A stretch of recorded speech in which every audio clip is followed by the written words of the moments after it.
What's up, guys? Thanks so much for joining today. So today I decided to bring a couple of my friends. We're just gonna talk. We're at my house talking about some stuff, having some whiskey, and I told them, let's just jump to the studio and talk about some stuff. This is Ohad Fedida, Asaf Fedida. They're brothers, clearly. I'm the one that looks different here, and we're just talking about the purpose of life and things like that, and I wanted to invite them to talk some stuff. Speaking about the purpose of life, we were talking about this. We were actually talking about if the purpose of life is to be happy, because everybody talks about, the purpose of life. In my opinion, that's absolutely insane, because we cannot have a society that everybody's thinking about just, oh, I want to be happy, I want to be happy, I want to be happy. And I'll tell you why I believe this, because let's assume that you have a guy that he wants to just smoke weed all day. He's like, I'm going to be happy just sitting around and just being on the beach and smoking weed all day. And I'm happy. That's what makes me happy. I mean, you don't want to have a kid like that. Do you want to have a kid that he pursues happiness in his way? But we live in a society that encourages happiness so much that the entire duty, it takes a second turn after happiness. So it used to be in society that contribution, growth, having a duty as a person, raising a family, having kids, etc. All of these things were important, and we valued as a society all of these things. And happiness came as a result of these things, but it wasn't the absolute pursuit of happiness that we were looking for. And just to add a further point, I think that pursuing happiness all day, leads to self-obsession, leads to constantly thinking about, oh, am I happy? Am I happy? And when you think about others and how you can contribute and how you can give to others, you're not thinking about happiness. You're not thinking about yourself, but that lack of self-obsession is what leads to happiness, ironically. I mean, what do you guys think about this? I don't know. I think you need to define happiness. I think that's a big problem because, for example, the example that you were giving earlier, the person who just decides to go be a beach bum, smoke weed all day and whatever, is he actually happy though? I don't think that he is. I think that the problem is just like a definitional issue. If somebody was working towards doing for others and accomplishing what he needs to do, I think he would actually be happy, right? And so I think the problem is just, what is the definition of happiness? No? So this is Rav Noach Weinberg, he's the founder of Eish Yeshiva. So he has a very insightful series of classes called the 48 Ways. And he speaks over there, he mentions this idea that happiness is the positive emotion that comes from from being aware of the pleasures that you have, that you're currently holding. And that's something that you can actually foster. So happiness is something that's not happenstance, right? It's actually something that you can cultivate in you. You can have a practice of happiness. So when you start becoming aware of all of the pleasures that you currently have access to, right? The fact that you can see, the fact that you can think, the fact that we can talk and drink, and all of these amazing pleasures, we're automatically filled with a sense of happiness. And that's essential to incorporate into our lives. And it's actually a religious responsibility, requirement to cultivate and to incorporate happiness into our lives. So, for example, at the end of the curses, for lack of a better word, that we see in the Torah, so it says, God says, why am I giving you this? Tachat asher lo avadeta et Hashem Elokecha besimcha vetuv levav, right? Under, because you didn't serve God with happiness and with a full heart. Meaning to say, there's an expectation to cultivate happiness. The response could be, right, I am not happy. But clearly, happiness is something it's a choice we can actually bring into our lives. So the moment we become aware, we start taking stock of everything that we have, we're filled with a sense of happiness, of gratitude. So what you're saying is that happiness is a decision that you make, and the environment doesn't influence you being happy. So essentially the argument that you're making is that you can be literally in the beach, not doing anything, not accomplishing anything, not progressing, and you can still be happy at the same time just by thinking about, your eye, how being grateful 100%. for your eyes, for having ears. But I mean, don't you think that progress equals happiness? I don't think so. I don't. Meaning yes, I agree with that final point. The progress leads to happiness, but what Rav Noach is talking about, I believe, is taking stock of what you have as you progress. I definitely think that if somebody takes stock of what he has and, I have this and I have that and I have X, Y, Z, whatever, but then he also does not do anything with whatever he has, that is also just a waste. So it actually might lead to even less happiness if somebody is engaged in just wasting his life. I mean, you can be happy, but you're not. What you're talking about is fulfillment, or it's the actualization of self. You can be a very happy bum. I don't think so. So happy and fulfillment They're are different things? They're connected, because someone who's not is not actually fulfilling himself. There's a lack, and there's actually something very painful about that. So there's going to be a pain over there. But you can still cultivate happiness about the things that you do have. But that's not the goal of life. So you can have happiness. What is happiness, on some level? So that, according to this definition, it's the positive emotions that come from recognizing the pleasures that you have access to. We all have access to pleasures. Now, the idea of self-fulfillment is something else, right? That the end goal is not happiness. And the proof for this is that if I would say, listen, Johnny, you've never seen a depressed cow, right? You've never seen a depressed cow. They're just sitting there munching grass. They're having the best time of their life. Right? I can do that for you. I can, slice off your prefrontal cortex. I can make you into a happy idiot, right? Yeah. You'll be the happiest idiot out there. You'll just be eating ice cream and enjoying your life and having the best time ever. Would you take that option? No, because that would make me lose what makes me human, which is consciousness. But actually, they did used to do this in the past. They used to take the frontal lobotomies. Yeah. Got a noble. So what I'm trying to say is that happiness is something that is a responsibility of ours to incorporate into our lives, but it's not the end goal. Okay, but I mean, I'll tell you my opinion or a couple of the thoughts that I've had about this, and you tell me what you think about this. But I mean, when you're hungry, your body is telling you that you have to eat. So you get that. Your body's telling you that you lack something, that you need certain nutrients, and your body's telling you go and get some food. And you do have certain people that have these deficiencies where I mean, I don't know what it's called, this illness, but you have anorexia and you have other abnormalities that makes it that distorts the natural way of how everybody feels hunger and satiation and everything, or satiation, whatever, satiation. Yeah. Excuse my English. So.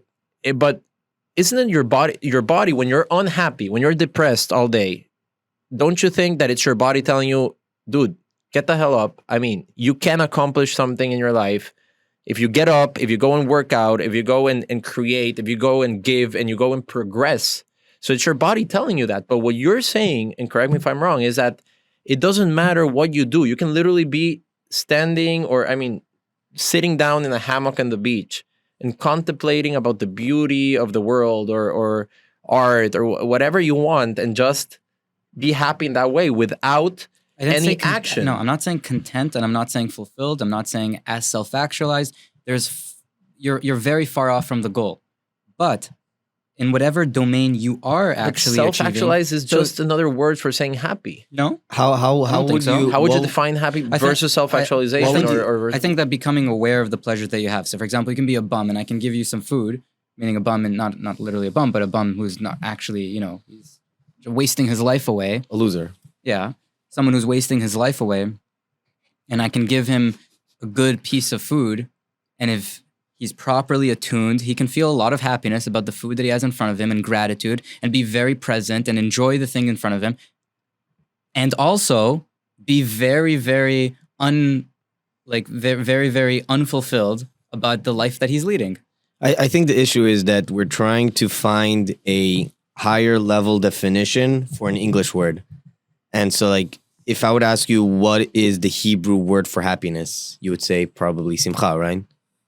So, but we have a holiday called Zman Simchatenu, it's Sukkot, right? The holiday of Sukkot is the time of happiness. Zman Simchatenu. Explain what holiday of Sukkot is for those that doesn't know what Sukkot is. So the holiday of Sukkot is the holiday. I mean, how would you describe it? The holiday where we go outside of our house. One of the Jewish holidays. Yeah, it's one of the Jewish holidays. We go into a hut for 7 days. And then we have another holiday called Shmini Atzeret that comes right after. So for 8 days, basically, we have this holiday season. And we call it the Zman Simchatenu, the time of our happiness. Now, historically, what would happen during that time is that we would actually bring sacrifices. Would bring 70 sacrifices throughout the 7 days.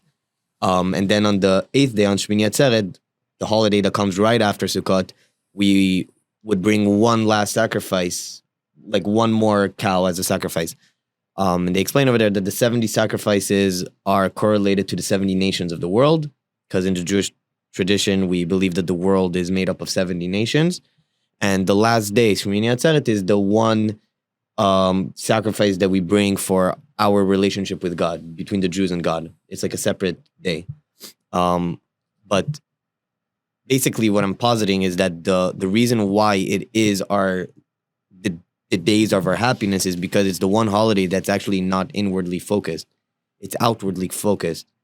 It's the holiday in where we're doing services for the sake of the world, for the sake of other nations, for the sake of all the other nations of the world. We are taking upon ourselves this holiday. We're doing the sacrifices. We're doing this service for those other nations. And that is when it's called Zman Simchatenu, the time of our happiness. So what is happiness? Equals happiness. That's what this essentially says. I think it's when you do your duty, because the Jews, our Jewish consciousness is that we're supposed to, we're not a religion like other religions. We're a religion that is very much, trying to be a light to the nations, trying to, be outwardly focused and actualizing people to lead better lives, right?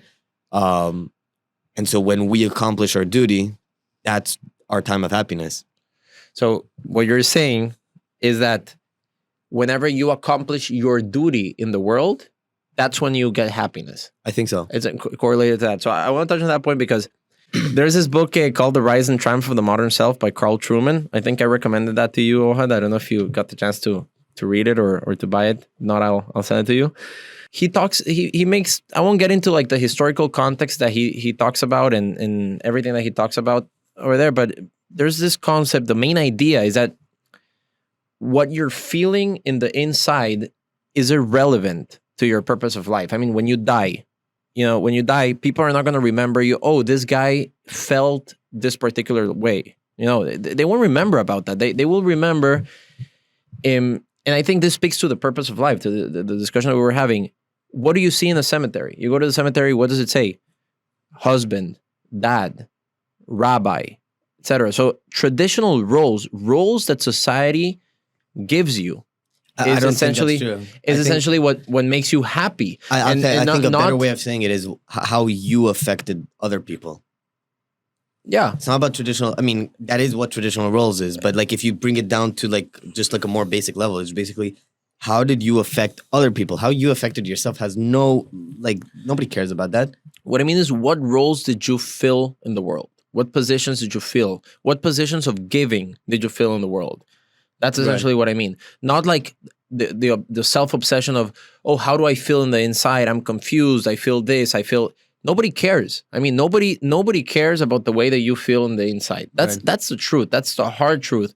And ironically, the good news for us is that the more we give or the more that we contribute, the more that we grow, the more happy we become. I mean, I don't know if it's a clear-cut correlation, but there's definitely a correlation there. And I think, and to your point, because I'll finish up with this, that you said that if you're that the more you appreciate, the more happy you can be, or like happiness is more correlated to analysis and to introspection and appreciation. And I think there is a concept there, and this is where it gets complicated, because you have people that seemingly accomplished everything in life, and they still killed themselves. Like, how do you explain Robin Williams killing himself? He was loved by everybody. Everybody loved him. He was, by all metrics, successful. He helped a lot. He contributed a lot. So is he one of the outlier cases that had this, like, quote unquote, mental disorder or imbalance or a chemical imbalance, or that chemical imbalance doesn't exist? I mean, that's an entire different discussion, but for the psychologist here. But I don't know. What do you think about that? Yeah. So just to touch on the point you made before about, your internal states, no one really cares about that. It's true. No one really cares about that, but you care about that. Because if you're having a miserable time at life, then that's an issue. That is a serious issue for yourself, because it's not great to have a miserable time at life. So now obviously what we're saying over here, I think, is that having roles, the reason why roles work is because, the reason why roles are valuable is because they work. Meaning it's not just, we just created these roles and like if you can achieve your role, meaning they're built into to evolutionary, like to our evolutionary makeup. The reason why having kids and then building a building and all of these things work is because, and why they think is because they're part of our makeup.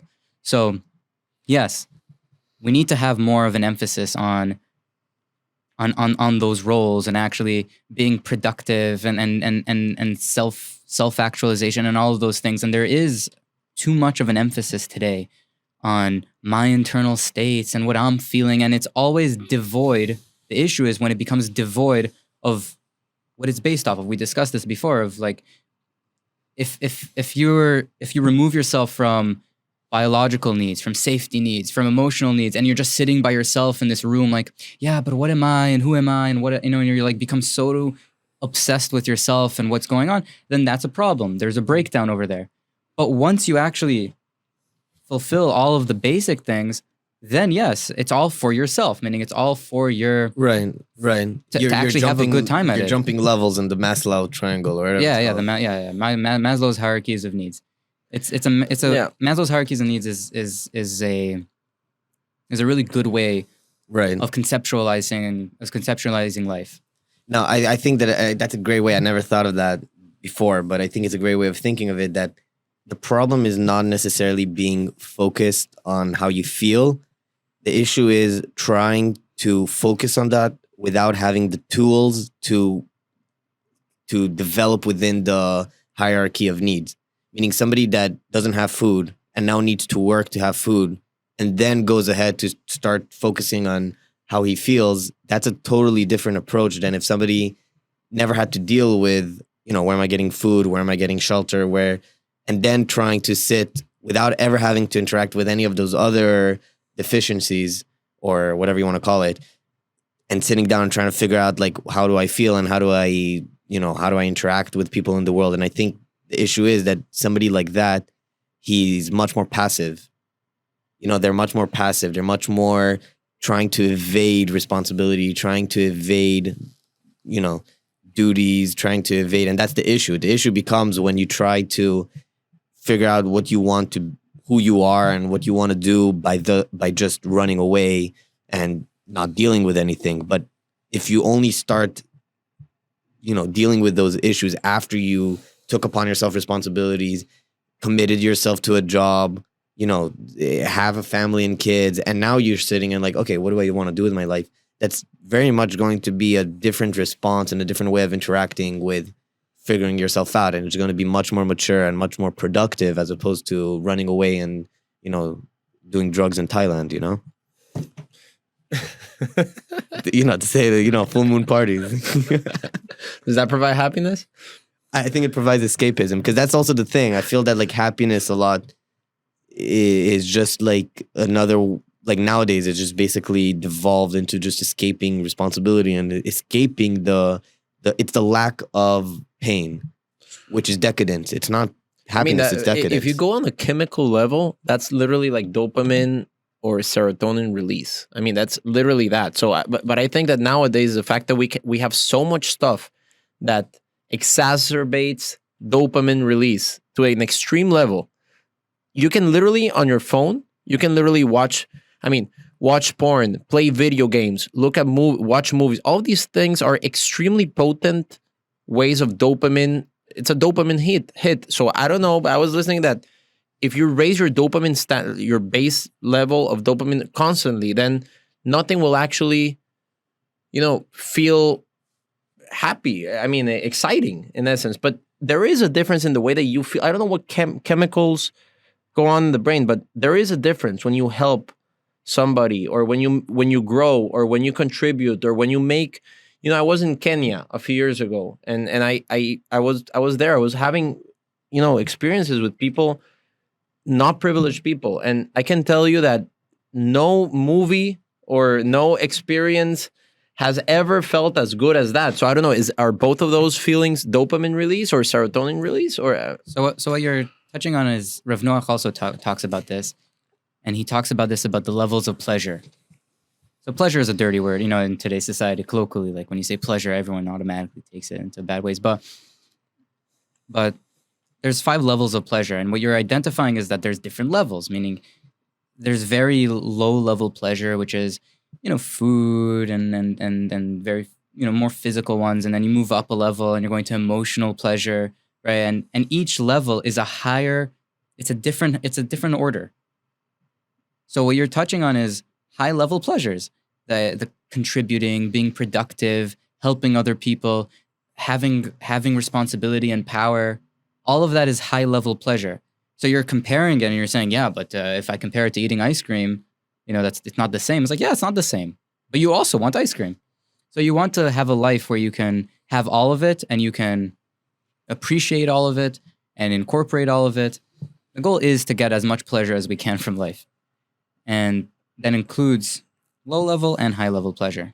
So, and from a Jewish standpoint, according to Jewish philosophy, you have the Yetzer Hara and the Yetzer Tov. You have like the evil inclination and the good inclination, or whatever you want to call it. So, but the evil inclination is in charge of these low level pleasures, if I'm not mistaken, right? There's no problem with low level pleasure. It's when you're limited to that, when you have counterfeit pleasure, which Rav Noach talks about, where it's not connected to it's not connected and integrated into the cycle. I mean, into the pyramid of pleasure. You're selling the higher level pleasure for the sake of a lower level pleasure. For example, love versus infatuation is one. If you're married and you have a wife, right? That's a high level pleasure. But at the same time, it comes with a high level of responsibility. If somebody would go ahead and throw that away for the sake of going ahead with other women or whatever, then he's basically throwing away a higher level pleasure for the sake of engaging in a lower level pleasure. So in essence, lower level pleasures are not bad as long as they're channeled in a certain way to achieve also higher level pleasures. You have a wedding, a marriage, high level. A person is taking upon himself, this giant responsibility. He's engaging in this relationship. It's a very high level, situation of pleasure, and you have good food, you have good drink, you have music, you have all these things to make the whole event much more enjoyable and much more happier. But at the same time, it's going in order to facilitate a higher level pleasure. Yeah, I mean, it makes sense. So there's another thing that we were talking about earlier that I think, going back to the discussion of roles, I think the fact that men, and I want to touch a little bit about masculinity in Judaism, because I know that's something that we've been discussing earlier when we were coming here, and I think that men nowadays are a lot of them are depressed because they don't know what role they should play. So it used to be that before they aspired, before, our grandparents, they didn't have time to think about all these things, of the modern, of the Instagram, or that they had to survive. They had to fight for their life. I mean, my grandparents had to escape the Holocaust, literally. They didn't have time to think about, all these questions that people ask themselves nowadays. And I think and they played a role. I mean, my grandfather, my great-grandfather, they played roles in society as protectors, providers of their family, which I think, call me old-fashioned, but I still believe in chivalry. I think a man's duty is to protect, to provide, to fight through adversity, to achieve. That's a man's duty in life. I mean, and now we're in a culture that creates men not to be that, not to fulfill those roles. It's all about self-obsession, about how you feel. It's okay. Men don't need to be stoic nowadays, which is, I think it's horrible. Men, and by the way, those men are the most dangerous men for society, because men that cannot control their feelings are the ones that end up feeling depressed one day, and then they show up at a high school and then end up shooting, and God forbid, killing people. So I think the idea of men being stoic, men of controlling their feelings, being responsible, being leaders and providers and protectors, that I think it's something of extreme importance in nowadays, in today's society and in general. But going back to the thing of roles, that what I was saying is that I think that men, the fact that they don't have a role that they need to fulfill, we're destroying the idea of a man become the idea that a man becoming a father, a protector, a provider. That idea, if we don't provide that to young men, what are we providing to them? What should they aspire towards? Are you discussing specifically in the Jewish world, or like in general? In general, in the world in general, but I mean, it applies in general. I think the Jewish world is also influenced by the world. I think the Jewish world is a little bit, because you have the very religious world, and you have the modern, the reform, and the not religious, and the completely, not affiliated world, and like each one I think is kind of different. But like going back, you talked about stoicism. I think that something that's very important. I was reading Meditations by Marcus Aurelius. Great book. I mentioned it to you. I read it a long time ago, and I reread it recently because we were talking about the podcast and whatnot. But thank you. But basically, I think that a big problem with nowadays with the viewpoint of Stoicism is that Stoicism became just a philosophy of how to be more productive. And I think that's very unfortunate, because if you read through Meditations, you see a person, Marcus Aurelius, the author of the book, the emperor, who he's very introspective. He, deals a lot with theology. He has letters of just writing thanks for people who, gratitude for people who gave him things throughout his life. He has, introspection on what happens after we die, or what is my purpose in the world. And, things that I guess a lot of Stoics, quote unquote, nowadays would simply brush off as fluff and not important.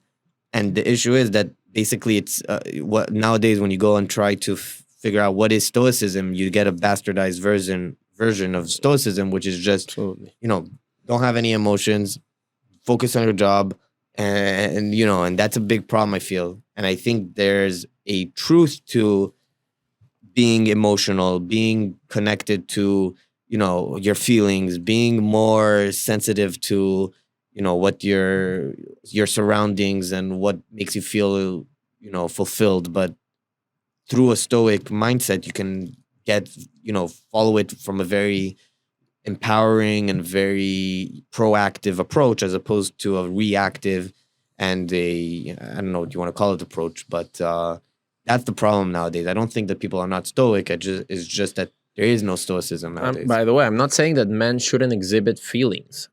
What I mean is that the entire idea of a man is that you fight through adversity because you don't want to do something, but you still do it because that's your duty to do it. For example, the men that went and they fought World War II. Do you think people want, or Independence Day of Israel?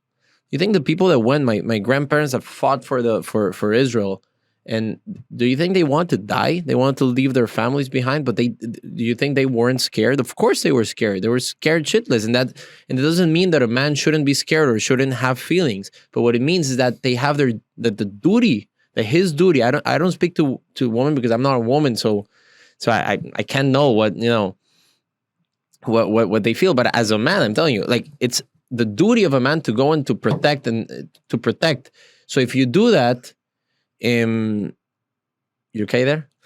Yes, sir. No, but if you do that, I'm not saying, by the way, to sum it up, I'm not saying that men shouldn't have feelings. It is okay for you to be scared. What I'm saying is that it's your duty to go and to stand up to adversity and to go and protect and to go and fight for your purpose in life. So the entire idea of standing up through adversity and fighting, it's a very masculine thing. And I think it's a great thing. And we shouldn't kill that idea, because I think it's a great idea. I think so too. For sure. So I don't buy the criticism of when you have older people, they talk about like, oh, back in my day, XYZ, and this generation is so weak, or all of those criticisms, like, oh, everyone today is on their phone. Like, well, everything is on your phone, so obviously you're going to be on your phone. So I don't buy into those criticisms. I see that there's an evolution, there's a development, there's a progression of humanity.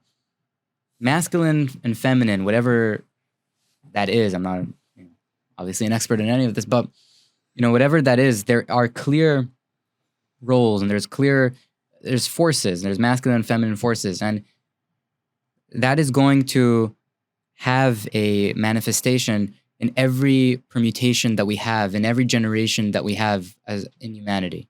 So today, thank God, we have the luxury that we don't have to be fighting off animals in the wild.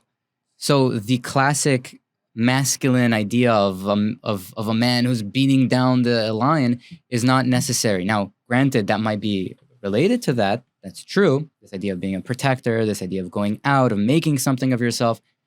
But that has today a new manifestation. And I think sort of what you're trying to touch on is that we need a new masculinity, not a new masculinity to recreate it, but a new masculinity in the sense that we need to communicate to men today a proper manifestation of masculinity in today's, and also, by the way, femininity, but in today's society, that's not just, oh yeah, go out and beat people up, and which is a lot of what the role models in this manosphere, whatever that is, sort of purport, which is like they're shirtless with 30 half-naked women next to them, and they're sort of yelling at people about materialistic goals that they have. That's not a good role model to try to aim at.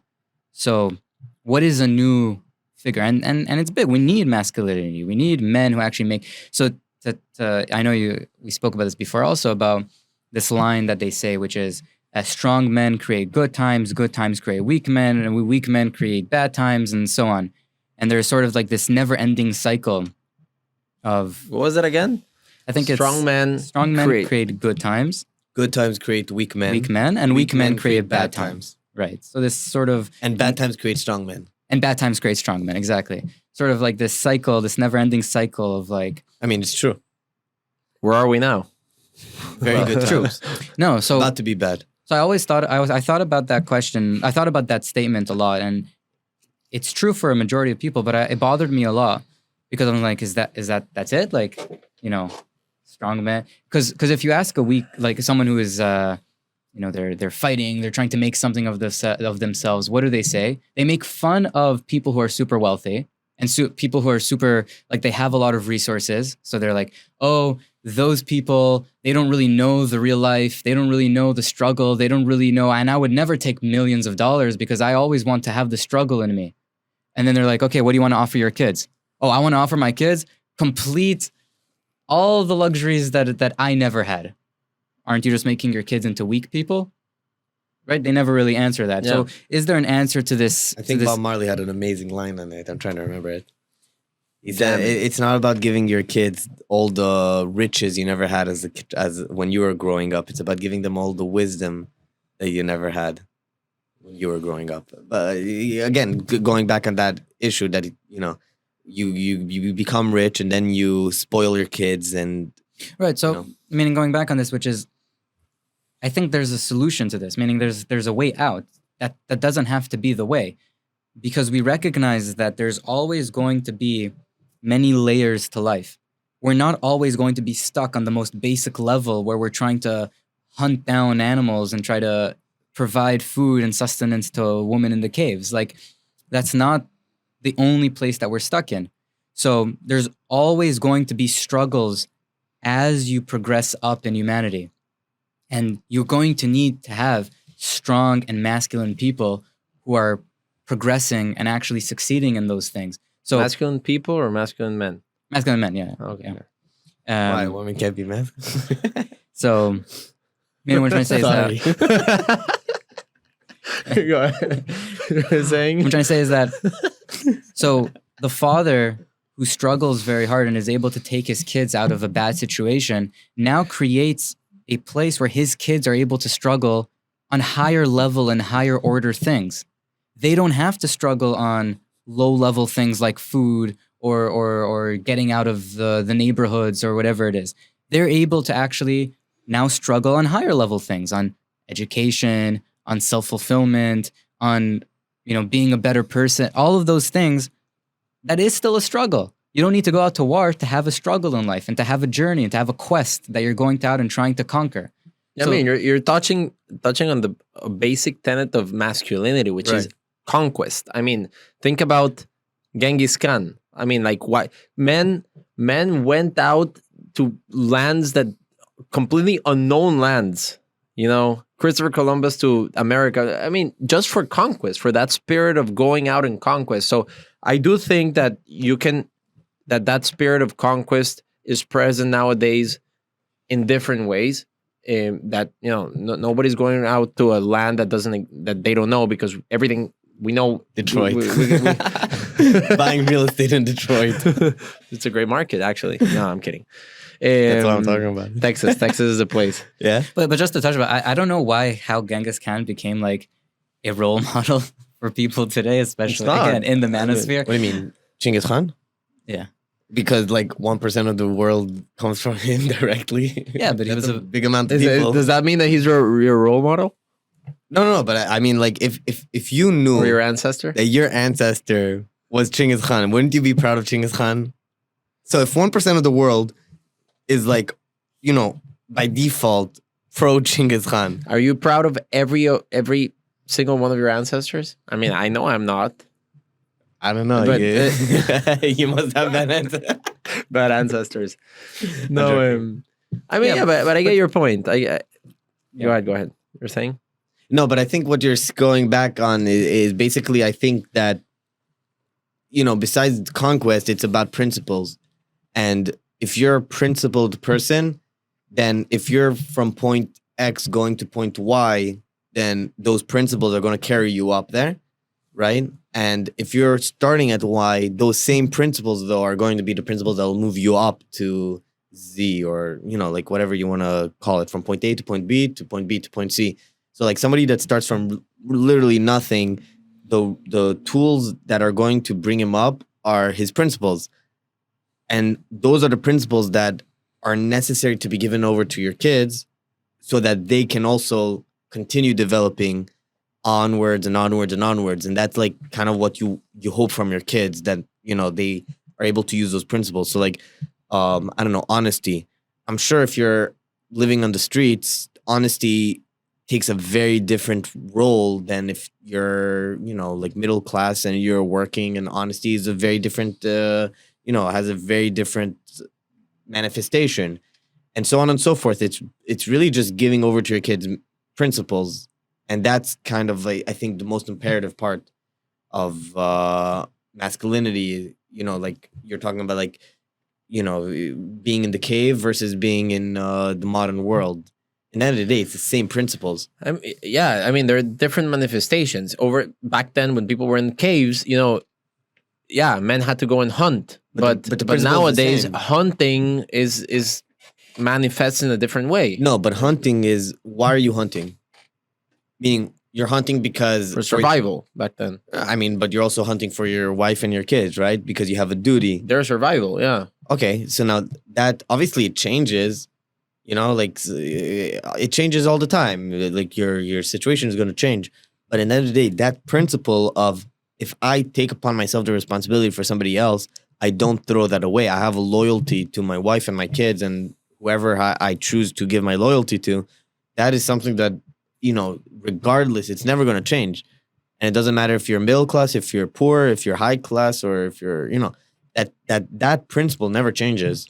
But I mean, but the fact that we live in a society that tells men that, and this is because all of the, the feminist movement and everything, which, by the way, I think a lot of the things that the feminist movement contributed, like the right of women to vote and many other things, are great for society and great for humanity, especially great for women in general. But I do feel that we're going to the other extreme, where we're completely eliminating the idea that women and men are different, because Right. they are different. They have different needs, different value. I mean, not values, but they have different needs, and they aspire for different things. I mean, I agree with you. I think don't the think it's values a are the same, though. coincidence. I don't think it's a coincidence. I don't think it's society to blame that most people that become pre-K teachers, or the majors, actually, the most, the woman, comprise most of the how do you call this, pre-K education in the US is woman. I don't think it's because of the patriarchy. I think because there might be an inherent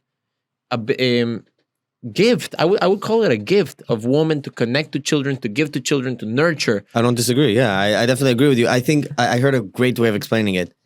The values are the same, but men and women are different.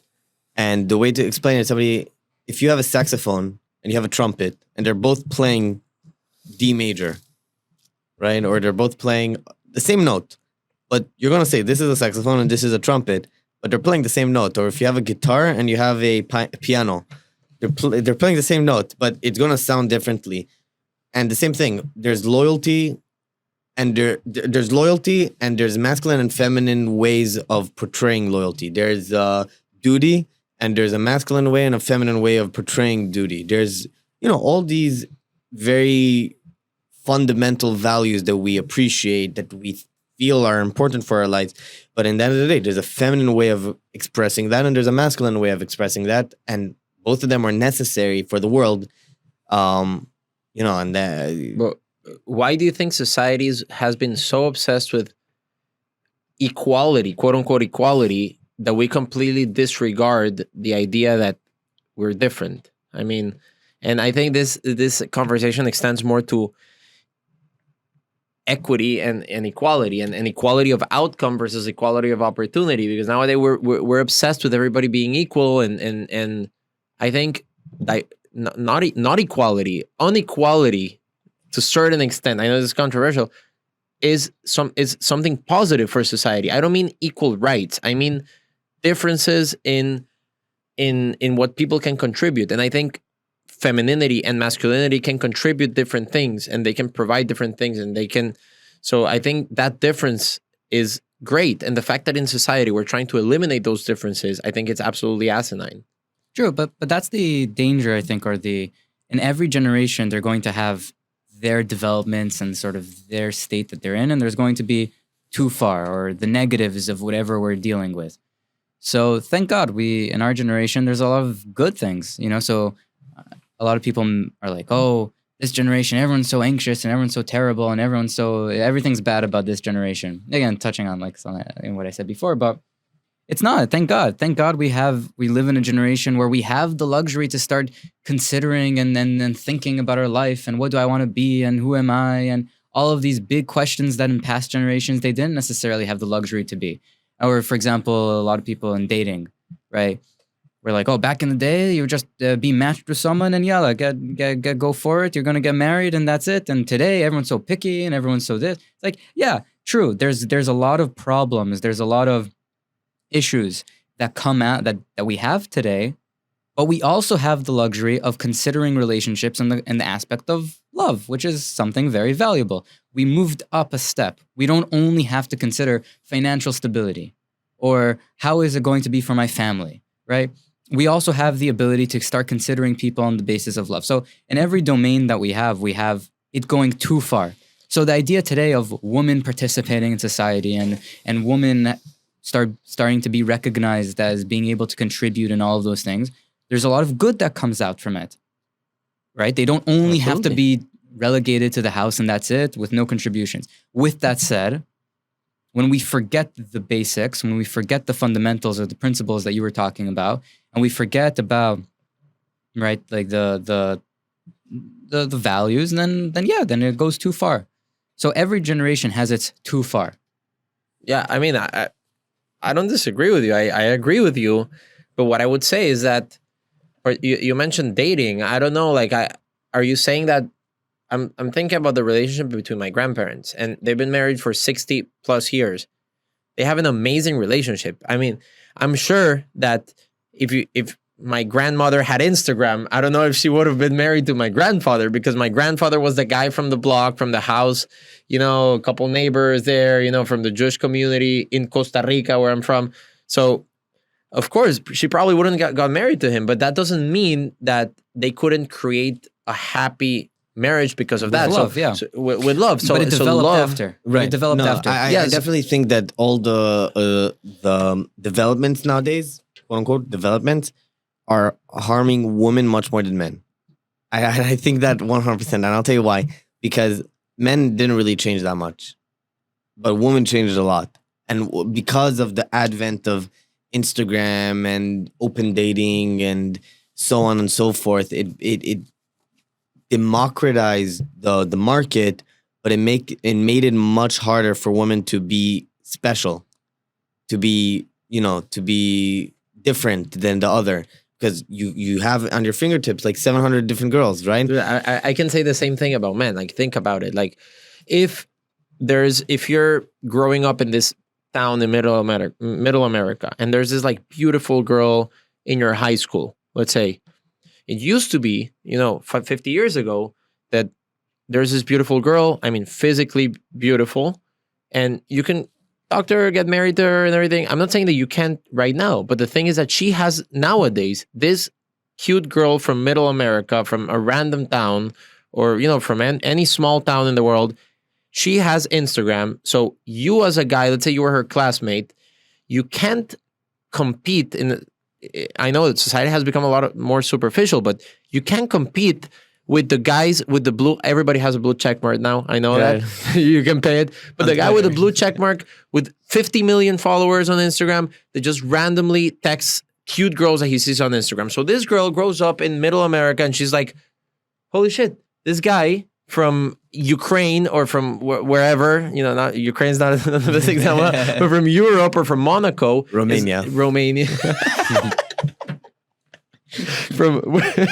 from wherever, is texting me, and I'm not interested in this guy, So, and I think that this leads to a bigger discussion of comparison. But again, men don't care that much. I'll tell you why. What do you mean men don't care that much? Yeah, you get a little bit of heartbroken, a girl leaves you. Okay, fine. But you know what? You, as a man, you don't have a problem dating a lot of girls. You don't have a problem moving on. You don't have a problem. So you're saying that girls get more heartbroken than men? Yeah, I think that in the long run, girls are the ones that are suffering the most. Because I feel like once you hit 25, girls are in a much different place than men. Listen, but men are still in the same game because of the biological doesn't matter. clock. But, so men can move on. So it's like, oh, girls can leave them. Okay, girls can leave them. What you're talking about, the culture of lack of commitment, is part of the too far of our days. And I'm saying it's an issue that's harmful more for girls than men. That's fine. I agree with you. 100%. That's all I'm saying. Yeah, that's fine. But ultimately, let's say in the Jewish community, where there is still a commitment, meaning at least in the religious world, thank God. Yeah, where there's a culture of commitment, of responsibility, hopefully, but those are still principles that are still standing strong. Then the fact that, let's say, that there's more woman participation in society in the Jewish world is something positive.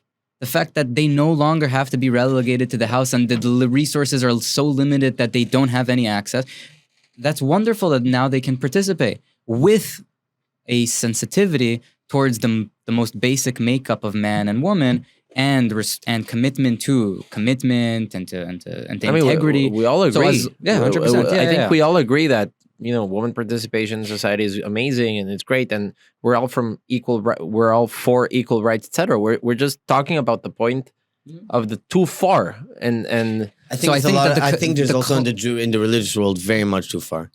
And I'll tell you where it comes, and this is like a not personal, but like I feel that a lot of girls nowadays in the Jewish world, a lot of women in the Jewish world feel that now is the time to get into the maniverse or the male part of Judaism.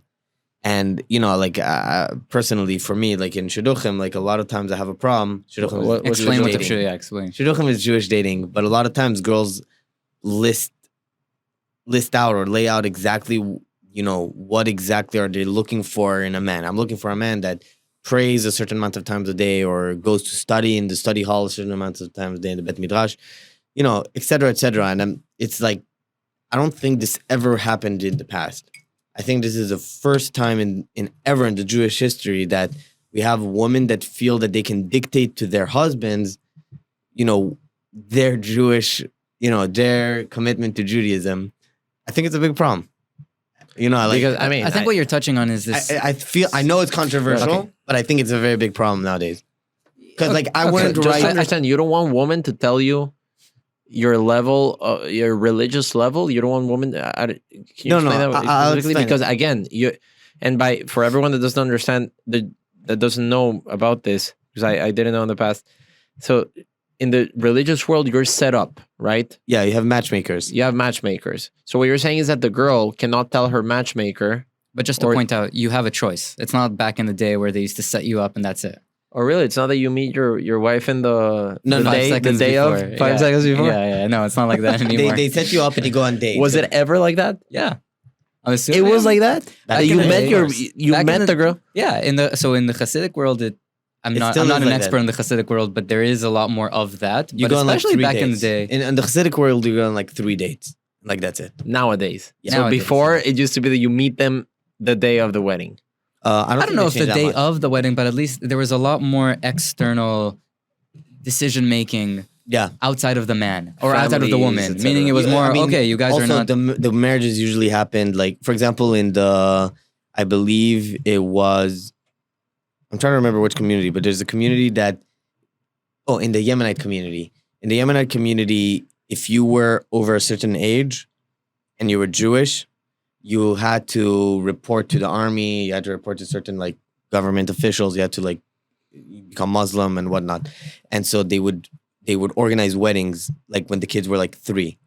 It would basically, you were 3 years old, you would be engaged. And then when you were, the boy was like 13 and the girl was like 12, they would be married. True, but that's a bit of an outlier. Obviously, yeah, that's a very exigent circumstance. But, like people got married much, much younger than nowadays. Even the Hasidic communities, people get much younger. We see nowadays is that girls dictate very much what they're looking for in men, Fine, okay, but yeah, I agree with you. But it's a problem. It's a very big problem, and I'll tell you why. Because men don't dictate to girls what they're looking for because they're scared of, either looking not feminist or being like chauvinistic or whatever. But basically, what you're having is one side of the population is telling what, being upfront with what they're looking for in men, and the men not being upfront with what they're looking for in women. It causes a lot of confusion. Just to understand, what you're saying is that the things that women are looking for right now are, are wrong or are not the correct things. Is that what you're saying? Or you're saying that the women are looking at things at all? Because I don't disagree with women that they're looking for things in men. No. That's not the problem. The problem is that girls are very, like, I don't know if you have that experience. This seems to be a very specific criticism, and it's also girls feel that they have the right to say, I'm looking for a person who learns X amount per day. It seems to be. I'm looking for a person who prays with a minyan, with like in a synagogue, X amount of days. I'm looking very specific, qualifications for a man. Whereas if a man, think about it the other way around. If a man came and said, I want a woman that dresses X way. I want a woman that covers her hair this way. I want a woman that cooks for her kids. So you're saying they're focusing on things that are not important. This conversation is going to be super foreign to anyone who's not in this very specific bubble world of dating. But I would touch on myself. But I would touch on this point, which is in dating, I think, or in general, people get very involved in markers. So there's markers. So for example, if someone went to Harvard, it doesn't mean that they're smart or they're educated, but it's a good marker that they're smart or they're educated, right? Meaning that they're capable of navigating academia pretty well. So it's a marker. It's not the all be all. So I think what you're touching on is this idea that people are very interested and very too invested in the markers. So they say, I am looking for X, Y, and Z, and it has to be this. And if it's not this, then it's not. And in relationships, that's not the case. Right. And that people are not looking for what the markers are trying to sort of what they're pointing at, which is the values, the more integral things that people need to be trying to look for in relationship. And there's this beautiful story in the Talmud of Rabbi Akiva. So Rabbi Akiva is like the star player of all the Mishnah, the Talmud, and rabbinic literature. He's like, the top. And OG. And his relationship, how he got married is this beautiful love story where the wife of one of the wealthiest families in Jerusalem falls in love with him. The daughter, of the most wealthy man in Jerusalem falls in love with him. And this Rebbe Akiva was a nothing. He would ridicule and make fun of. He didn't know how to read and write. He did not. He was a nothing. He was a little poor person who had nothing. And she falls in love with this guy who's making fun of scholarship, of the rabbinic class in society. And she falls in love and she identifies, she says, you have potential. There's something that I see in you that's valuable. And I want to commit myself to that. And her father says, if you marry this person, I'm cutting you out of the will. Like, I'm not going to support you guys. And she marries him. And she says, yeah, I'm still committing myself to this person. And they're dirt poor, so they're sleeping in the barn, like they have nothing going on for them. They only have hay. They have hay, right? That's actually the story. They only have hay. The Talmud speaks this out. It's this beautiful story, this love story. And she tells him, listen, you have to go study. So she sends him off to yeshiva to go study. And he's 4 years old. He's starting to learn how to read. And because she identifies that there's potential here. So she found in this person value, right? Not just markers, but value. And obviously this is an outlier story, but point is, she sends him to yeshiva, and for 7 years he's in yeshiva. And finally he comes back home and she's poor. Yeshiva is a Jewish study hall, a Jewish study academy. It was the center of the community. It was where all studying and knowledge and wisdom was had. So he goes and studies, and he actually, again, she's correct. She backed the right horse. So he has full of potential, and he's growing, and he builds many students, and he comes back to the town, and he hears her from outside of the window talking to her neighbor. After 12 years. No, it was 7, no? I I think think it was 7. 7? We'll check. I apologize. Right I'm A long time. long time. So she hears, and the neighbor is sort of saying like, oh, your husband left you and your husband is gone. And what is this? And she says, if I had the option, I would want him to study for another 7 years, right? To build himself for another 7 years. So he turns around, goes back to the yeshiva. And now the question is, why didn't he just come and say hello if he already was there? Whatever it is. So he goes back to the yeshiva. He studies, right? And at this point, he's Rabbi Akiva the sage, right? He's heavy. He's powerful. He's a big player. So he comes back and he has all of these hundreds of students coming right with him. And he comes to the city, and his wife tries to get into the crowd to try to see her husband. And the students are pushing her away because they see, okay, go away, you homeless lady, like you bum lady, go, move away. Like, it was 12 years and 12 years. 12 years and 12 years? Okay. Wow. So he goes for 12 years, he comes back 12 years. So 24 years he's absent from his wife. He comes back, and he's with hundreds of students, and the wife is trying to come out. They push him away, and he says, no, bring her forward. And he points at her and he says, all of my Torah, all of the wisdom and all of the knowledge that I have, everything that you see in front of me is because of this woman, right? And it's such a beautiful story. Absolutely. But the point is that she was able to identify the potential, the actual value of the human being, aside for the markers, because nothing was going for him. He was a bum. He was a nothing. He didn't know how to read. He was a nothing. And she picked him up and made him into the man that we know today as Rabbi Akiva, as the man of the Talmud, of the Mishnah. That story, I think a cliche or a saying, which is very cliche, that says that behind a very successful man, there is a very successful a woman that supports him. True. And I think it's true. And you know, this story actually, I had a conversation with my mom. I remember this, but this story actually changed my opinion on prenups and all that situation, because you're like, oh, but I worked all day, and why, when I get let's say, hopefully, you know, you don't get married to get divorced, but like, why would you ever want to give half of your wealth to your wife, to your ex-wife or wife, when you get divorced? And the reason, when you did all the work, assuming that the woman, you know, stayed home, and the reason is precisely because of that, because and this story actually made me think about this, that if you're working all day and the woman is, let's say, fulfilling a traditional role, not working, like, you know, it used to be in the past. I'm not endorsing necessarily that. I'm just, you know, stating a fact. She still has a lot of credit, because she was taking care of your kids. She was supporting the family in a different way, and she was supporting you also.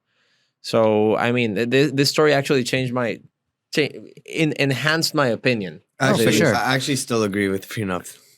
I mean, I'm not an expert. I'm not a lawyer I'll like tell you. you why. But No, I'm not a lawyer. I literally can't say legally that I'm a lawyer. But we have a concept of ketubah in Judaism. Ketubah is the marriage document, right? And it lists over there how much you give your wife when you divorce, if you divorce, God forbid. That is a prenup. Judaism literally only has a prenup. I don't see the problem with having a prenup. But that The only prenup rea- also the talks only about place- all of the obligations that you have towards a woman, right? Yeah, I mean, definitely. Why not? You know, you should have the obligations towards your woman, but I definitely also think you should have a prenup. The only exception to a prenup that I think should be is if you live in a jurisdiction that has communal property, where in a marriage there's property that is owned by both you and your wife, and then you split that 50-50. But other than that, I think there definitely should be a prenup. And the prenup should define that, God forbid, should you get divorced, everything should be split 50-50, or everything, or you're entitled to everything that you made during the marriage, and she's entitled to everything she made during the marriage. And if that's the case, what if she doesn't work and she's taking care of the kids and she's taking care of all I these? definitely think that you should pay your wife. Meaning, How do you I define don't think what every percentage? marriage should have the wife working, right? But if your wife is working, that's a different story. If your wife is not working, definitely you should pay her.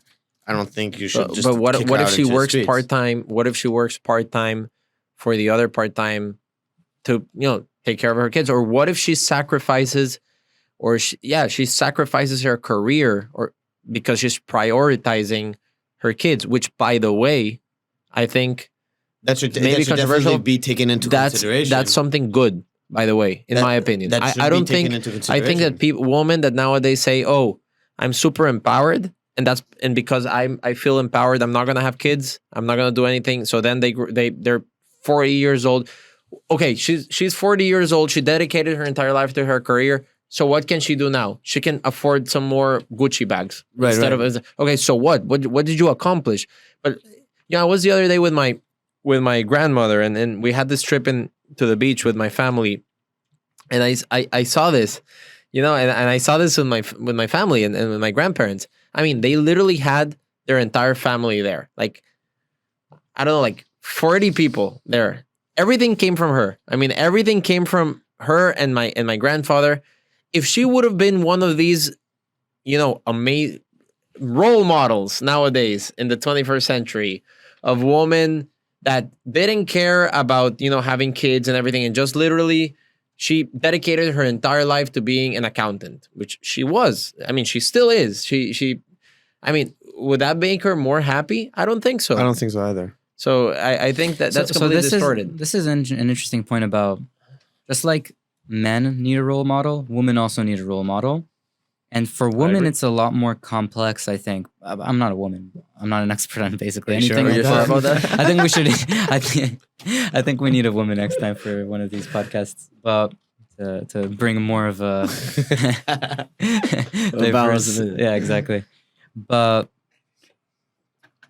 I think that today that we have this is what we spoke about earlier, about how you need to still have all of the all of the lower level, meaning all of the most basic and fundamental elements of the self fulfilled. So today that we have all the resources and the luxury to not only be limited to the house is wonderful and it's great and that's amazing. So women now have more time and more resources to start exploring new avenues and of self-fulfillment, and that's great. It must not come at the expense of the most basic and most beautiful aspects of what it means to be a woman, of having a family and having kids and building a home. But how to balance both and how to integrate higher level things, because they don't have to only do that, right? So how to bring in more and more elements, right? And this is the point, by the way, of why the Western world is so, I think, doesn't have good answers for this, because for the Western world, your work defines your identity. Right, that's a big problem. Your monetary status is all that matters. Your job, that's where you find your identity. And when you want to build a family and when you want to have kids, it's very hard to invest yourself fully into a career. So if we have more avenues where people can start exploring and have and start building more and have more avenues of their identity, right, that would be very beneficial. So in the Jewish world, there was always this idea of the yeshiva, right? And the yeshiva had nothing to do with your monetary status. The yeshiva was the center of the community where people would explore wisdom and explore knowledge and build themselves and have conversations. And right, there was this entire center that had nothing to do with whether or not you were poor or rich or what you were doing in life. Everyone would participate and would come and would build themselves. At least right? once a year, in the JKC. Right, at least once a year, whatever. Yeah, we're going very far back. I'm just saying that, like, because I'm for the listeners, a lot of people would off the bat would be like, yeah, but not everybody was part of the yeshiva. Still, every single person in the community would take at least a certain amount of time a year to join the yeshiva, and it was called the JKC. Like, it would come for once, like I don't know, a week or however much. Yeah, to study. Yeah, but anyone trying meaning to say, it was everybody was part of all the community was part of this endeavor. I'm just strengthening what you're saying. Yeah. I'm just saying that so today, women have the luxury and the resources to start incorporating more elements into their life other than just having kids and building good homes. There's also the space to start being a part of the community and study, and the all of that is also, available to them, I think. Do you think women should learn Gemara? It's a very controversial question. I know. Don't answer it if you don't want to. I mean, we also have to clarify what is Gemara. Gemara is part of the... I apologize. This is such a foreign conversation to so many people. So Talmud is sort of... We have in the Jewish tradition, we believe that we have the Torah, which is the written text, the written Torah, and we have the oral tradition that is part of it. As the generation went by, this is a very gross oversimplification, but you have the Mishnah, which is very shorthand notes, sort of transcribing the oral tradition, which explains the written tradition. And then you have the Talmud, which sort of encapsulates which explains the Mishnah, explains the oral tradition, but sort of brings you into the stream of consciousness of the oral tradition, of the back and forth, of the development of the tradition, of the progression of, right? It brings you into that space. Apologize if that was a bad explanation. I think I'm going to take the opportunity that you just mentioned, Talmud, to talk about the specific topic that we were discussing earlier, that if we can achieve, and I don't have the answer yet to that, but can we achieve morality? Can we get to morality through purely scientific ways, through natural law, through reason, or do we need some type of revelation of some type of document that states, this is what's moral, and revelation? Because morality. God came down and said to the Jewish people, or to whichever people, gave a document stating what's moral and what's not. And correct me if I'm wrong, Ohad, but I believe that the Jewish vision of this is very interesting, because the Jewish vision of this is that we have the oral law and the written law. So, and I think I'm going to mention again, I think Ben Shapiro says this again. I was listening to him before. He says that you have both reason in his book, The Right Side of History. I think he talked about this, that you have two things. You have reason and revelation. Reason being the capacity of humans to actually, to think for themselves and to understand things for themselves.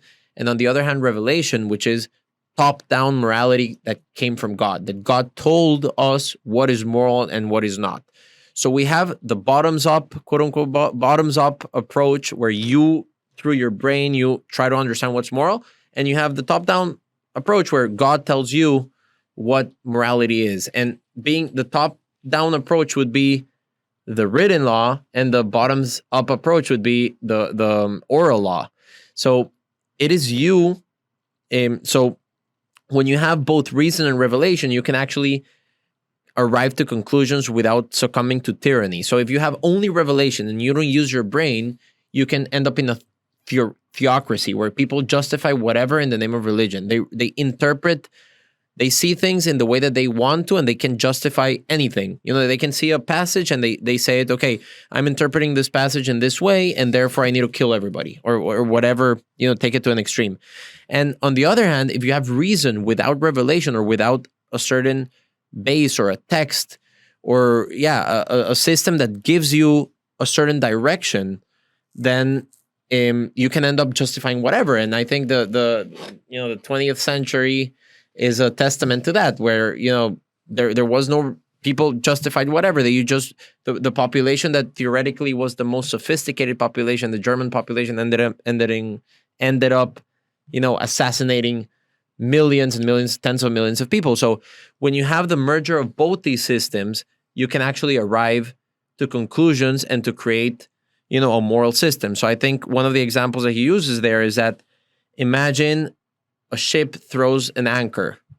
So the anchor is, it's anchored to the ground, the bottom of the ocean, and it can move so much. I mean, you cannot, if you take out the anchor, then the ship is going to go all over the sea. You need an anchor, but which is, in this case, revelation, is a metaphor for saying revelation.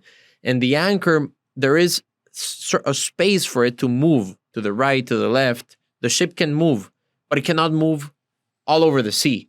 So revelation is this anchor, but reason allows, the Jewish system allows for a reason for you to interpret things in a way that makes sense, but it's anchored to a certain place. Mm-hmm. What are your thoughts on that? I feel like you touched on many, many different ideas and concepts, but to this point, which is, so I think that we have this interesting Talmudic statement, which is that if it wasn't for the Torah, we would learn modesty from the cats, and if it was hard work from the ants, and it basically, it goes through the animals. I was just going to mention that. And it says that there's many different things that we would learn from the animals if it wasn't for the Torah, for the system that we have.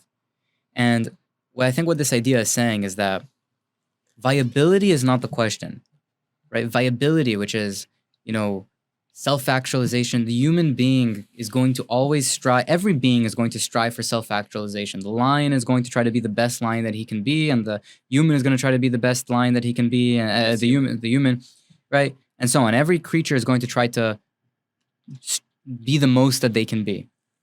And the question is, do you have God? Do you have the partnership with God with you? So what the Torah offers is not viability. What the Torah offers is partnership with God. And God says, oh, you, mankind, are going to have to build a judicial system? Here, let's do it together. Let me give you some principles that we can do this together. And you want to build a welfare system, whatever it is that we have, God says, listen, I'm going to do this in conjunction with you. We're going to do this together. So he sort of provides us with the basic fundamentals, with principles. And it is we who incorporate it and who bring it down into our day-to-day life, and to bring it every generation brings it into their manifestations and their permutations, right? So that's the great partnership of Sinai, which is God brings the principles, and we sort of take those principles and bring it down into human life. And that's how the Jewish nation runs with God, so to speak. Like they're in partnership with God. So we take principles from the Bible, and we have the ability and the right to then incorporate it into our lives and into our nation, right? Which I think is sort of touching on what you're saying. Viability, there's many different manifestations of viability, right? Polygamy, non-polygamy, a woman with multiple husbands, right? All of them work evolutionarily. It's just different strategies of mating. But God says, listen, let's work together on this, and let's choose this path. I mean, right? But for example, you mentioned polygamy. So there was never, God permitted polygamy. Yeah. I mean, if you like open the Bible, I mean, Okay, so Jacob got married with 2 wives. Abraham, had kids from different women. Shlomo Melech, Solomon had 1,000 wives. I mean, of course, there was a purpose to that. He wanted to achieve world peace, so he wanted to marry 1 wife from every kingdom. It ended up backfiring because they influenced him, etc. But polygamy was something that existed throughout human history. Sure. Who abolished it? I mean, we abolished it from bottoms up because we realized that system, doesn't work. So that's an example of so that's an example of human participation, of principles of the Torah. And this is a broader conversation I think we can have about ideas in the Torah that doesn't fit with our Western sensibilities, right? Polygamy, sacrifices, slavery for one, right? I don't think slavery. Sorry, sacrifices. I don't think sacrifices that. I think it troubles a lot of people. Sacrifices. I mean, what do you mean, dude? You're killing hundreds of thousands of animals a year for God's satisfaction. Don't you think that's completely antithetical to the idea of the ideas portrayed by Western civilization nowadays? I mean, no, I don't think so. I mean, you did eat the animals after sacrificing it, but most of them, not all of them. But I don't think it's that antithetical. But whatever. But this is a tangent. We can talk about it a different time. I don't want to go off tangent.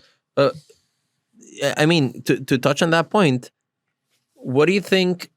I mean, for example, a concept people say, how do you justify that the Torah or the Bible talks about slavery? So when people, that's a loaded question, because what you're saying is you're parting from the premise that slavery is, I'm not saying that it's bad or wrong, but you're already parting from the premise that it's bad, slavery. So how do you justify it? Meaning you're doing the other way around. You have to justify something that's written.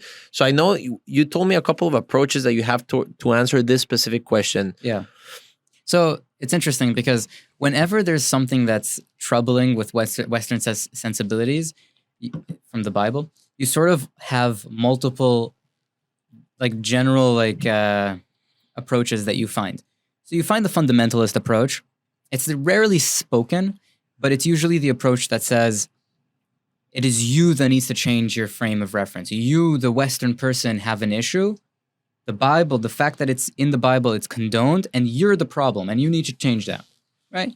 And it's very easy to sort of, it's the fundamentalist approach to sort of exist because they're not walking around in Miami with multiple wives and slaves, so they sort of have a luxury of not having to do that, so they can say this. Then you have sort of the apologetic approach, which is very much throwing shiny things at people, which is like, yeah, we did have slavery, but look how well we treated them, right? And usually they sort of ignore a lot of other things that we did and a lot of other practices that were part of that would not be so liked by the Western mind. And then you sort of have, and by the way, there's a lot of good that comes, meaning in the apologetic approach, they're right. Like the Jewish system is revolutionary and does have a lot of good things. And the fact that we treat slaves as human beings is something that was, by the way, we don't have slaves right now. It's like the way that they treated slaves thousands of years ago when people owned slaves. Yeah, we're talking about the Jewish. It's not like you have a system. slave in your home. Obviously. Aside from me, of course, but Right. But So the fact that the Torah system is revolutionary, for example, we're the first legal system that recognizes woman rights in marriage is something unbelievable, right? But there is still things that are very contrary to the Western mind. And then finally, you have sort of like the rationalist approach, which Ben Shapiro sometimes engages in.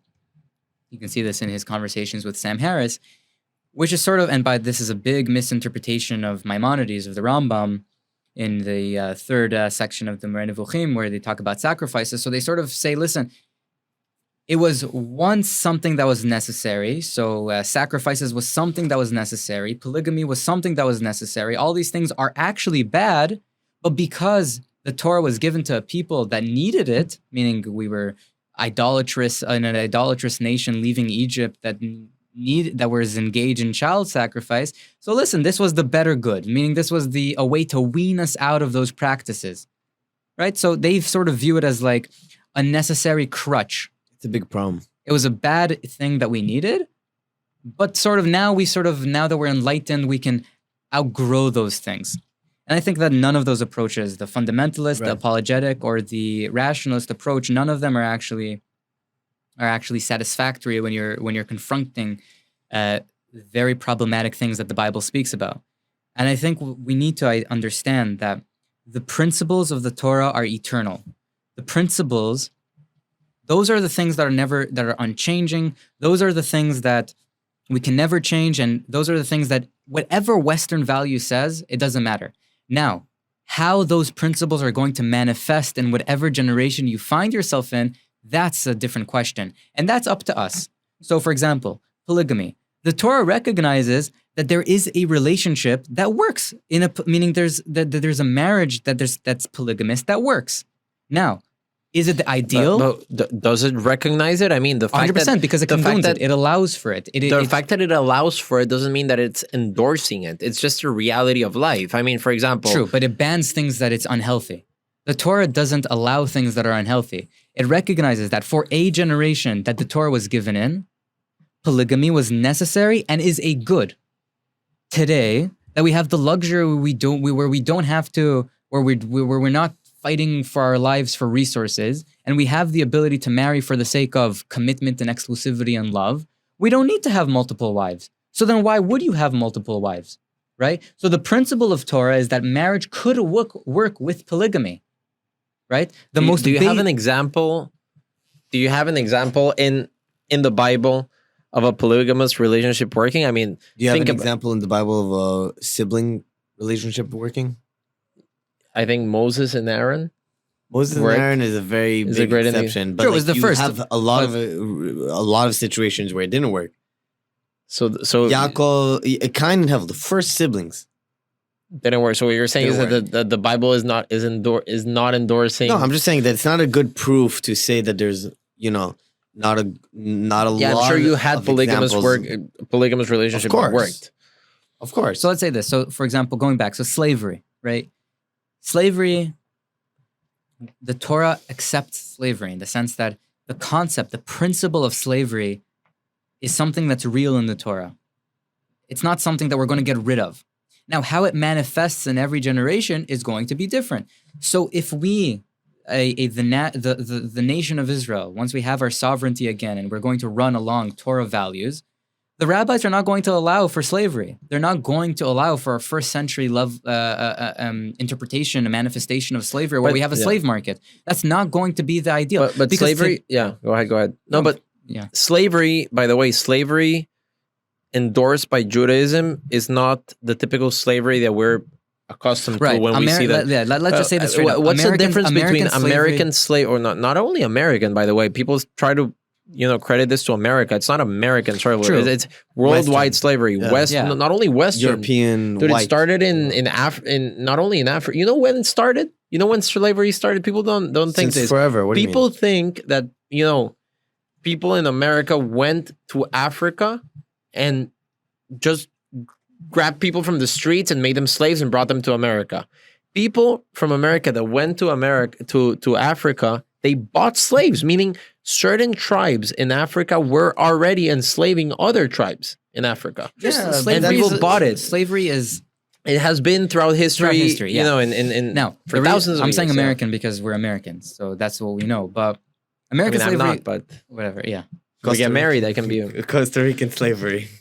But American slavery is I don't know if there was. It's disgusting. good. It's brutal. It's something that needs to be. It's a moral wrong. It's something that was disgusting and terrible, and something that we. Absolutely. You see the image. You can see images of. It's disgusting. It's horrendous. It's morally wrong, right? When I say slavery, what I'm talking about. So meaning explain what's the difference between the slavery that we see in the movies and the Jewish way that they practiced slavery back then. So first off, the Torah recognizes slaves as human beings. It's not chattel property that you can just Abuse and physically demolish and destroy. Like it recognizes them as human beings with an actual ability to go to court and fight for their rights. Right? Now, with that said, today, Torah slavery, as it was applied back then, would be immoral because we don't have to do it like that anymore. Back then, it was necessary for society. That's what the Torah says, meaning that's what the fact that the Torah allows for slavery, it recognizes that part of society is that there's going to be people who are not necessarily always able to take care of themselves or who need to have, this, by the way, this sounds terrible, but that need a master. And today, we're not going to apply it the same way. We're not going to have people forcing people into labor, and you're not going to be able to go to the markets and buy a slave. And by the and way, all that legally, things. are you allowed to that? Like, let's say if I make a contract with you, whereby I sell myself as property to you. You're talking in American law? In American law. No, I don't think that's allowed. Is that allowed? No. So the legal figure is completely abolished. I mean, by the way, I think you're saying essentially that it was necessary back then, or it was but the working back then. No, what I'm saying is that the principle lives forever. So, for example, but the manifestation is going to be different in every generation, and that's actually true. That morality changes, in the sense that morality back in the day was very different than what morality is today. Today, if you have a slave, that's immoral. Back then, it was okay? It was okay, yeah. Because that's how society functioned. And back then, morality would be if you beat your slave sensibly, and you would abuse your slave, that's something disgusting and abhorrent and immoral. Today... By the way, the way that slavery worked, I don't know, like in Jewish slavery worked back then, there were so many laws protecting the slave. I'm not endorsing it necessarily, but all of these, there were a lot of laws in place that protected the slaves. For example, you needed to give your slave food before you ate yourself, if I'm not mistaken. If you hit a slave, he was automatically free. Yeah. If after 7 years, if you had one pillow, what? you had to give it to your That's slave. a Jewish slave, yeah. Yeah, if after 7 years, you had to release your slave, and if he didn't want to be released, you had to pierce his ear in a as quote unquote like a punishment or as a type of punishment. Yeah, as a type of punishment to show that slavery is not the ideal. But I wanna ask you something. I'm wondering what you guys think about this. But why? I mean, if the Torah or if the Bible introduces that legal figure of slavery, isn't there some scenarios? Can we like extrapolate from that some scenarios of slavery or some cases of slavery are actually not bad? And I know this is controversial. Today, let me there is unpack manifestation of slavery. So, for example, the fact that you have ownership, quote unquote, over your kids. There are people who can't take care of themselves, who you're essentially completely responsible for. You dictate their entire lives. That's a sense of slavery. Or, for example, there's people who are mentally unstable in society. A lot of homelessness has nothing to do with they just can't afford a house. It has to do with mental illness. These people can't take care of themselves. We need to give them, essentially, it sounds terrible, but a master, quote unquote, who's able to take care of them, who's responsible for them, who gives them, right, a place. So now, those are instances of slavery. The principle of slavery still exists today. There's people who are under our ownership as a society who we have responsibilities towards, right? And that is essentially slavery. So the manifestations of slavery today is very different than how it was back then. So no rabbi, when we have our nation, is going to ever allow for a slave market. But what about let's say we have a system nowadays where if you commit a crime, you go to prison. Right. And prisons are not rehabilitation centers. I mean, that's a question. Yeah, but I would say I don't know. Like, I mean, I'm not an expert in the prison system in the U.S., but basing myself from a great source, the movies in Hollywood. I mean, the prisons don't seem to be like the best rehabilitation center in the world. I don't know if this. Correct me if I'm wrong, but like, what if instead of going to prison, let's say you steal from somebody, and instead of you being sent to prison and getting influenced by other criminals, or you being in touch with other murderers and influenced by that, you have to work for the person that you stole from. So as a slave, so you're essentially a slave. So, but people in prison, a slave. What's in common? People in prison and slaves. What do they have in common? The fact that their liberty is taken away from them, completely taken away from them. So why do we see that people in prisons it's okay? We see that as, I mean, it's a concept that makes sense. We have to lock up criminals. But what about if a criminal steals from somebody, we make him work as a quote unquote slave? I know that the word is correctly bad for the master, and he gets influenced by the master. I mean, but he's essentially working for the person to pay off his debt. Why is that wrong versus why is it better for us to send him to prison than for us to say he's going to work forcefully for him? I mean, I don't know. I think this is a very loaded, like, question, proposal, whatever you want to call it. I think, like, there's no difference to a certain extent, because the only difference is that slavery comes with the connotation of being owned by a certain person, not connected to any crime, not connected to any situation. You're just born into it, or you're sold into it, or kidnapped into it. And that's all the evil that has to do with it. Because there's no consent and there's no... No, there's another issue, which is the difference between slavery versus, people today talk about... If you look at what an act, like at hard work, in terms of the work, it's the same thing. Like a slave versus a free man, sometimes they work the exact same amount. Again, but what the negative of slavery is when we take away your sense of self, or we take away your human dignity. Yeah, that's absolutely. the problem. That's the problem. Always, whenever someone strips you of your human dignity, of your sense of self, of your identity, that's where it becomes. But that's a problem with prison. No. Well. Even in prison, you have a human dignity. At least in America, at least in the Western world, you still have a human dignity. No, but it doesn't rehabilitate anyone. Doesn't matter. It doesn't matter because it doesn't matter. I'll tell you why. Because you still have a human dignity, and that's why it's different than slavery. You want to say prison should rehabilitate? Sure. I agree with you. I think prison should rehabilitate. I think prison should, they should push people towards taking courses to rehabilitate them, to take programs that allow them to learn more, to read, to learn, whatever they're missing, so that when they leave prison, they can be rehabilitated back into society. But at the end of the day, when you go into prison, you still have a sense of human dignity. You still have rights. You still have, the cops can't come and abuse your rights. You still have rights. You're still human. Whereas slavery completely pushes that away. Completely says I don't know if the people in Guantanamo Bay would agree with you, but I don't know what they do in Guantanamo Bay, but they're practicing this amazing sport called waterboarding. Have you done that before? I don't know if they still do that. No, I'm serious. I don't know if they still do that. Since listen, locking someone up, I don't know if there's any benefit in it if there's no rehabilitation involved. So, in what? Locking someone up, I don't know if there's any benefit in it if there's no rehabilitation. I mean, the Jewish system doesn't have doesn't have a prison, right? Is there a prison in the Jewish system? No, we have 2 times. There is. No, there is. Where? The Rabbanan.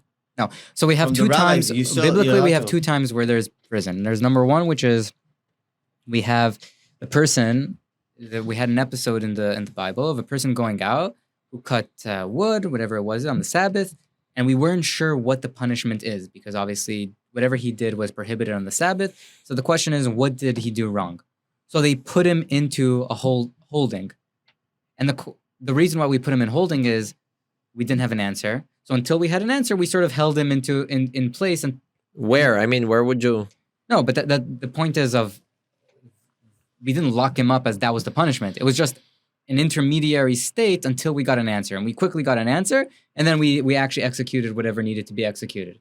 The same thing happened when prophecy descends into the people, right, into the sages, right? So they prophesize in front of Moses, and there's two people who continue to prophesize, and Joshua says, these people kill them, lock them up, whatever it is, because they're continuing to prophesize in front of Moses, and Moses essentially says, no, that's fine, that's completely good. The point is, locking up people in the Bible is always viewed as it's never the punishment. It never is the punishment. It always is an intermediary state until we actually have an actual resolution to the situation.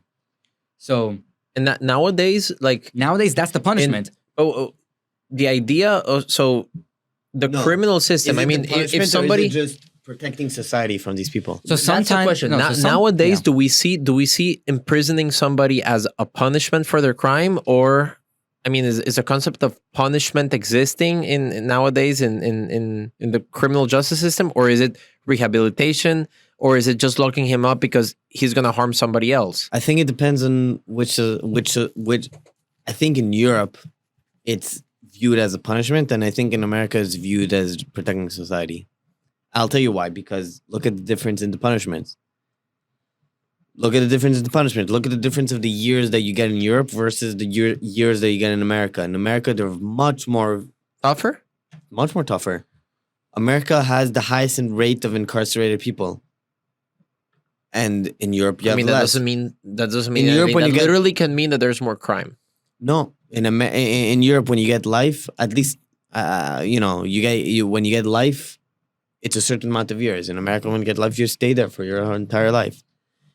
How does getting life mean a certain amount of years and not getting When you get life, what it usually means? mean- Life. Life is it's a prescribed amount. I don't know, 25 years, 30 years, whatever it is. But in the end of the day, there's a certain limit. Whereas in America, we're much more liberal, quote unquote, on this in giving punishment. And I think it really comes down to that in America, we view jail. Also, we have the death penalty, right? We view jail as we're protecting society. And because you can't live in society, you're going to be here in jail. Whereas in Europe, or in Israel in general, in the rest of the world, it's basically you're in jail because this is your punishment. And therefore, they're much more, they're much more considering before they send someone to jail.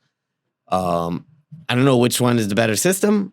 In the end of the day, both systems are not really focused on rehabilitating people. And that's really the problem. The problem is that we're not really focused on putting people back into society in a position where they can engage in society. Does the Jewish system is the Jewish system rehabilitating people? I don't know. The ideal a Jewish system, I don't know. I mean, what's the I know that there is a concept that if people kill somebody mistakenly, you have to go to these cities where the priests used to live in, and the idea of this is that the people would get rehabilitated from that. But you don't have a concept like if I kill somebody in Judaism, you get the death penalty. So it seems like you cannot. Not always. It's like a penalty. Right. You don't get rehabilitated for your crime. Right. Just a point on the Jewish death penalty, which is that it was it was very difficult to actually apply the death penalty in the Jewish system, biblically at least, because you would need witnesses who saw at the same time, who were warning the person about what they would get as a punishment, and basically 99.999% of cases would never actually be able to get the death penalty for them. So Judaism has an entire, if you do this, you get this. If you do this, you get this. If you do this, you get this. And in reality, what that does is not actually give the death penalty, but set a moral structure, meaning it sets value system. If you do this, it's so serious it deserves the death penalty. Understand what I'm saying? So rabbinically now, that's a different story.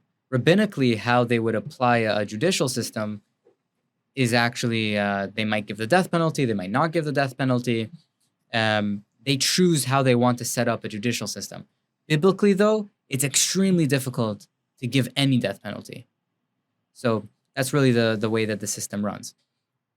Society needs institutions, and sort of taking a step back, I think that unfortunately, especially today, you brought up COVID, and I think that all of our institutions have fallen apart, that no one can trust. We have very little trust in our institutions that sort of provided us structure and order and a narrative. All of it has fallen apart, and we're sort of in this very difficult and very uncomfortable situation of, epistemological hell, of where we have no idea how to build narratives, and we have no idea how to, because all our institutions have fallen and we don't have any trust in anything, and society needs institutions. So this is sort of like the point on libertarians, on a very like extreme libertarian point, which is you need to have communal governance. You need to have communal institutions that help to set values and community. So how we navigate that, I don't know, but we need to have them.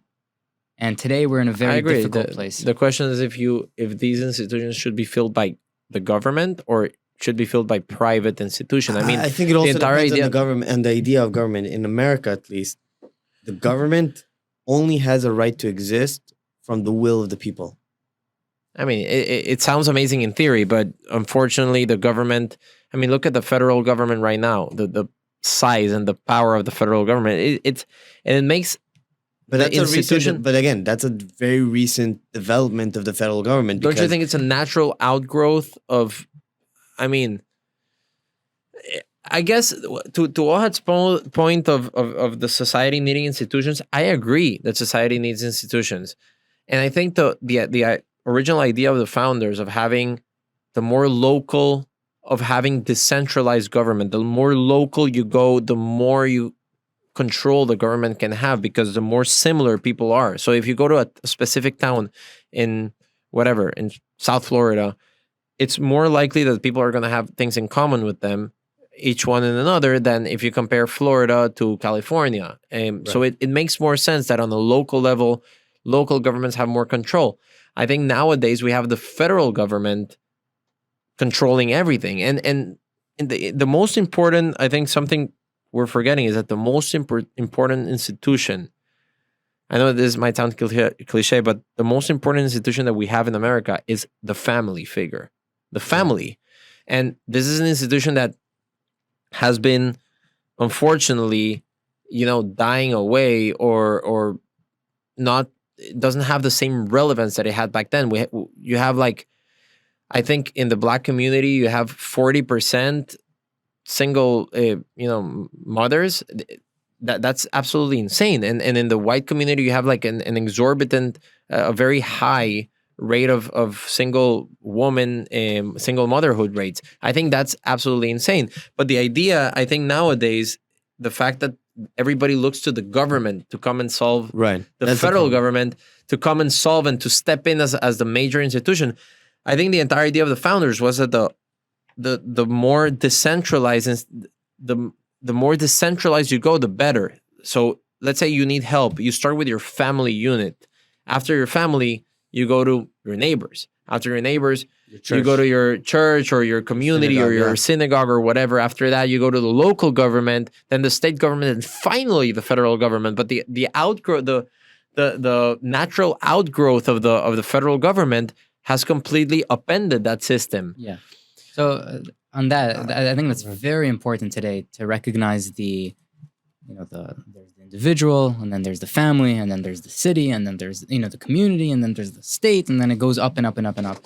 And today we sort of live in this. This is a sort of connected back to the conversation that we had about people jumping. So they're sort of they ignore all of what life is based off of, and then they're just sitting themselves trying to I'm a global citizen, and I'm trying to connect to everyone. And it's like, yeah, But you still first need to have a relationship with yourself, and a relationship with your family, and a relationship with your community, and a relationship with your city, and a relationship with your state, and then you can have a relationship with the world, right? So that's really a very important message for today. I remember I was in college, and we had this assignment to talk about like change making, about like making a difference in the world around you. And we had to choose a charity or like an institution and to sort of try to promote it. It was a public speaking course. And I remember I chose a community institution that we have in our community, and it's called the Co-op. It's this community food bank that everyone sort of chips in, and everyone has low cost kosher food that they can have access to. And I remember my final speech in promoting this charity. I told everyone, we don't need you, meaning don't come volunteer in that organization. That's fine. Volunteer in your organization, volunteer in your communities. Go and try to find in your communities where we can actually, where you can actually build for yourself. And there's this idea that we want to help the polar bears, and we want to help every other person except for the people next to us. Right. And this is a very important message to have, especially for today, which is look locally. How can you develop yourself? How can you develop your family? How can you develop the people around you? Because those are the people that you can actually have the most impact and the most effect on. Once you actually do that, then you can look abroad and, okay, how can I help people in random countries who need my help? But first, build your community.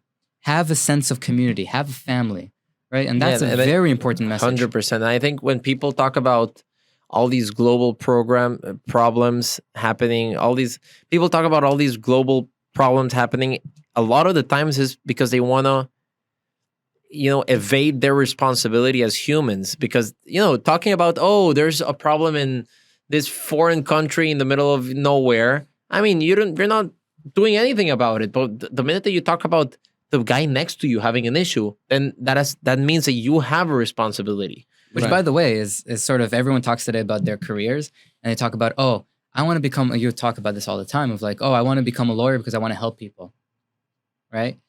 And if you look at them and they're like, what about your roommate?